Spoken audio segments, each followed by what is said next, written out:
नमस्कार. तुम्ही पाहत आहात अमृत मंथन, जिथे आपण नाती, विचार आणि आयुष्य थोडं जास्त समजून घेण्याचा प्रयत्न करतो. आपण आपल्या मुलांसाठी खरंच खूप काही करतो ना. म्हणजे त्यांना हवं नको ते सगळं बघतो. महागडी खेळणी, छान छान कपडे, एखादा नवीन मोबाईल, चॉकलेट्स, सुट्टीत कुठेतरी बाहेर फिरायला नेणं, हे सगळं आपण अगदी मनापासून करत असतो. आणि त्यांच्या चेहऱ्यावरचा तो आनंद बघून आपल्यालाही आतून खूप छान वाटत असतं. पण कधीकधी एका शांत क्षणी असा विचार येतो मनात की मुलांना खरंच हे सगळं हवं असतं का, की त्यांना फक्त आपला थोडासा वेळ आणि आपलं लक्ष हवं असतं. आजकाल अनेक घरांमध्ये ना एक गोष्ट खूप सामान्य झाली आहे. आपण घरात असतो म्हणजे शारीरिकदृष्ट्या आपण तिथेच असतो, पण मनाने कुठेतरी खूप दूर असतो. एका हातात मोबाईल असतो, डोक्यात ऑफिसचा किंवा कामाचा काहीतरी विचार सुरू असतो, आणि तिथेच उभं राहून आपलं मूल फक्त एकदा आई बघ ना किंवा बाबा माझं ऐका ना असं म्हणत आपली वाट पाहत उभं असतं. मला असं वाटतं आधीची वेळ थोडी वेगळी होती. तेव्हा घरांमध्ये एवढ्या वस्तू नव्हत्या, पण माणसांकडे एकमेकांसाठी वेळ होता. आज आपल्याकडे वस्तूंची काहीच कमी नाहीये, पण वेळ मात्र खूप कमी झालाय. आता आपण मुलांना शांत ठेवण्यासाठी लगेच काहीतरी त्यांच्या हातात देतो. मूल रडते, मोबाईल दे. हट्ट करते, एखादं नवीन खेळणं घेऊन दे. वेळ नाहीये ना आपल्याकडे, मग टीव्हीवर कार्टून लावून दे. हे असं सहज होऊन जातं आपल्याकडून. आणि याच रोजच्या गडबडीत एक गोष्ट अगदी आपल्या नकळत घडून जाते. हळूहळू मुलं या निर्जीव वस्तूंशी जोडली जातात, पण आतून मनाने कुठेतरी एकदम एकटी पडत जातात. तो जो शांत एकटेपणा आहे ना, तो त्यांना आतल्यात खायला लागतो. खरं सांगायचं तर मुलं जेव्हा मोठी होतात ना, तेव्हा त्यांना आपण दिलेली ती महागडी खेळणी अजिबात आठवत नाहीत. त्यांना काय आठवतं तर आपल्यासोबत बसून घालवलेला तो वेळ, आईसोबत मारलेल्या त्या छोट्या छोट्या गप्पा, बाबांसोबत खेळलेला तो साधासा गेम आणि झोपताना ऐकलेली ती छानशी गोष्ट, हेच लक्षात राहतं त्यांच्या.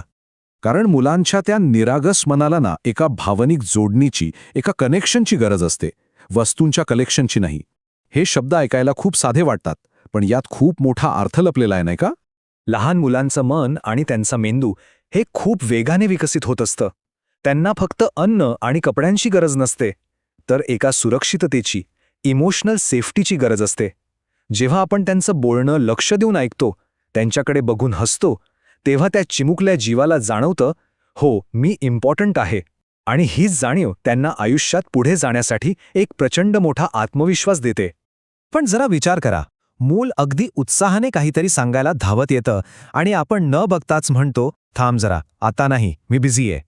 एकदा दोनदा ठीक आहे, पण जर हे रोजच घडायला लागलं ना, तर मुलं काय करतात माहितीये, ती हळूहळू बोलणंच कमी करून टाकतात. आणि मग ती मोठी झाल्यावर आपणच तक्रार करतो की मुलं आपल्याशी काही शेअर करत नाहीत. मला एक गोष्ट जाणवली.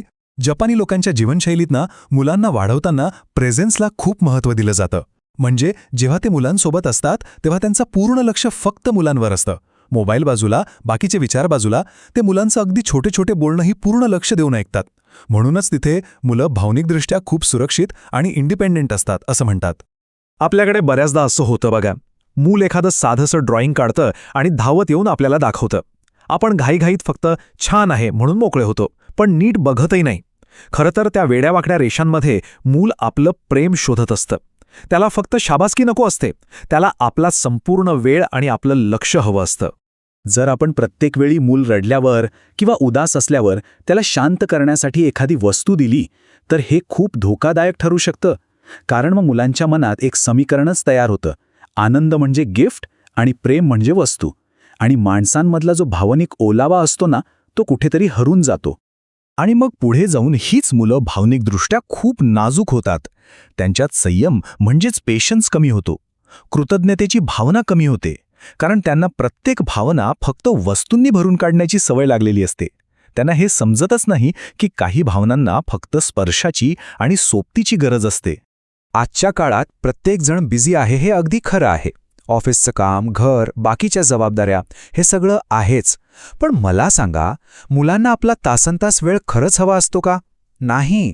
त्यांना फक्त थोडासा पण क्वालिटी टाईम हवा असतो. दिवसातून फक्त 15 ते 20 मिनिटं जरी आपण सगळं बाजूला ठेवून त्यांच्यासोबत घालवली ना, तरी खूप मोठा फरक पडतो. त्यासाठी काही खूप मोठं करण्याची गरज नाहीये. अगदी छोट्या छोट्या सवयी, जसं की रात्री जेवताना मोबाईल पूर्णपणे बाजूला ठेवणं. मूल जेव्हा आपल्याशी बोलत असतं तेव्हा त्याच्या डोळ्यात बघून ऐकणं. आणि सगळ्यात महत्त्वाचं, दिवसातून एकदा तरी त्यांना जवळ घेऊन घट्ट मिठी मारणं. या छोट्या वाटणाऱ्या गोष्टी मुलांच्या मनात आयुष्यभरासाठी कोरल्या जातात. मुलांना कधीच परफेक्ट पॅरेंट्स नको असतात. आपण कुठेच कमी पडू नये असं आपल्याला सतत वाटत असतं खरं, पण त्यांना फक्त प्रेझेंट पॅरेंट्स हवे असतात, जे त्यांच्या आनंदात, त्यांच्या रडण्यात, त्यांच्या प्रत्येक छोट्या गोष्टीत त्यांच्यासोबत पूर्णपणे उपस्थित असतील. कारण एक दिवस असा येईल जेव्हा हीच मुलं मोठी होतील, त्यांचं स्वतःचं असं एक वेगळं जग तयार होईल. आपण दिलेली ती महागडी खेळणी कधीतरी तुटून जातील, ते सुंदर कपडे छोटे पडतील, मोबाईलचे मॉडेल बदलतील, या सगळ्या वस्तू कधीतरी नाहीशा होतीलच. पण त्यांच्या बालपणातल्या आठवणींमध्ये आपला तो प्रेमाचा आवाज, आपण त्यांच्यासोबत घालवलेला तो वेळ आणि आपण दिलेलं ते बिनशर्त प्रेम, हे मात्र कायम जिवंत राहील. आपला स्पर्श आणि तो वेळच त्यांची सर्वात मोठी पुंजी असेल. म्हणूनच आजपासून एक छोटासा बदल करून बघायला काय हरकत आहे? मुलांना प्रत्येक वेळी नवीन वस्तू देण्याऐवजी थोडा वेळ देऊन बघूया, थोडं लक्ष देऊया आणि भरपूर प्रेम देऊया. कारण शेवटी मुलांना वस्तू नाही, आपण हवे असतो. ही कल्पना मला एका पुस्तकातून मिळाली आणि त्या पुस्तकात अशा अजून खूप गोष्टी आहेत. तुम्हाला उपयोगी वाटले असेल तर हे नक्की तुमच्या लोकांबरोबर शेअर करा. अशाच मनाला भिडणाऱ्या विषयांसाठी अमृत मंथनला सबस्क्राईब करा. आणि जाता जाता एक विचार करूया. आजकाल मुलांना सर्वात जास्त कशाची गरज आहे? थोडा शांतपणे विचार करूया. पुन्हा भेटूया एका नवीन विचारासोबत.